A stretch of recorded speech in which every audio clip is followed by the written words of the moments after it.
Hey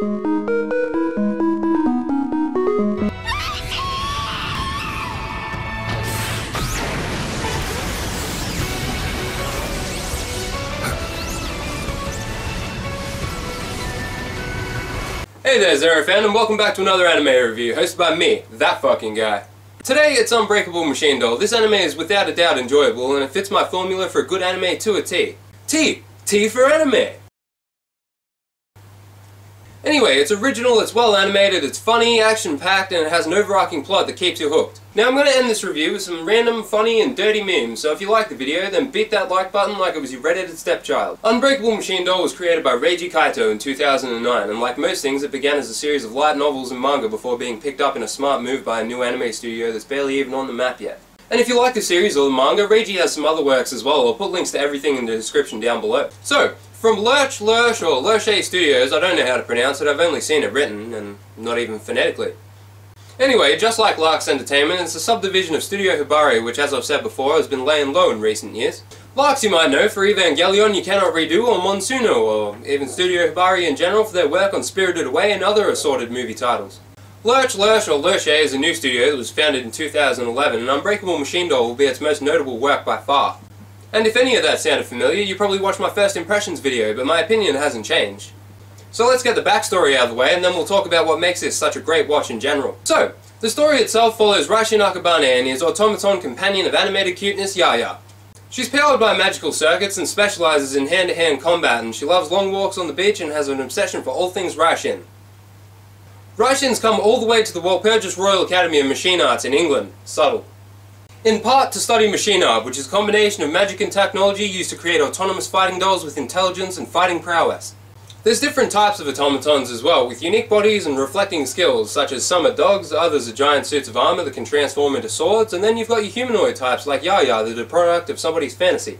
All of this culminates in a world that's completely its own. I mean, it's funny and it's full of cliches and banter that borders on bleeding eardrums.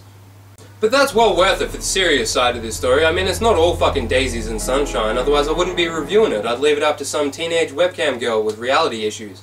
But I digress. Raishin is the avenging lone survivor of a clan laid to waste by his brother Tenzin, Magnus, Itachi, whatever, and he was saved by the beautiful, big-breasted and bisexual Shoko.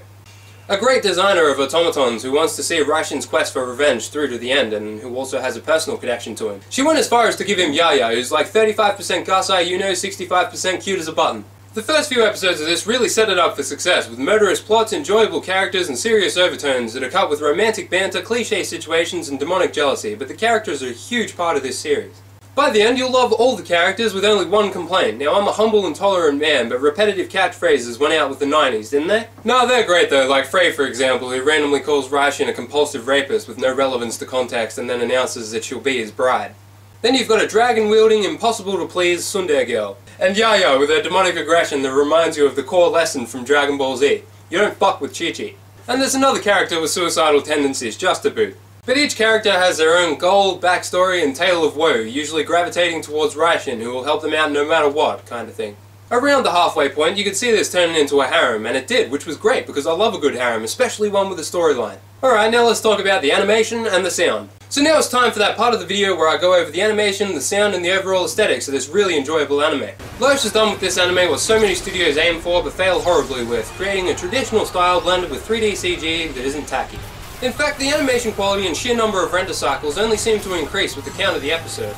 There are other studios that are doing a good job with this type of animation. Take Velvet the Liberator, for example, from Sunrise Studios. It looks great. But with the budget they had and the styling they went for, I don't think it could have been done much better. Moving on to the music, Masaru Yokoyama is responsible for all the eargasms you're going to experience watching this show. It sounds really nice. This anime tends to feature a lot of symphonic arrangements, light-hearted flute melodies, and orchestral scores. Composition is top-notch, though it probably would have sounded better if it was recorded with a real orchestra. But that might just be my personal preference.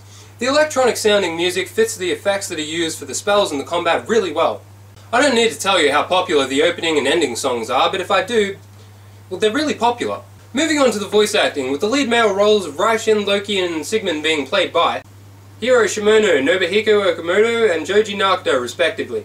Joji, you might know, is the Japanese Barry White or Nyanta the Badass from Log Horizon. And then in the female roles, we have the harem of anyone's dreams and the quintet of cuteness. Hitomi Harada, Megami Takamoto, Kana Asumi, Asuka Nishi, and not to forget some of the more outstanding support cast roles, such as the I'm running out of innuendo stylings of Yukana Nogami and Shizuka Ito. I'm still waiting for him to take a Chobits route, but for now it's going to be a harem hybrid that I'm not going to argue with. Who would I recommend this to? Well, anybody that was half interested in anime and wanted a good watch. I'd rate Season 1 at a solid 9, and I'll be watching the next season, plus all the OVAs, I'm sure you will too. So what else do you want to know? Season 2? On its way. OVAs? Coming out the wazoo. So what are you waiting for? If you're a fan of the action or harem genre, or just like innuendo in general, get into it. Thanks for watching this episode of Anime Zero. If you liked the video or enjoy anime in general, like, subscribe, comment, all that shit. I'll see you next time, but for now, memes!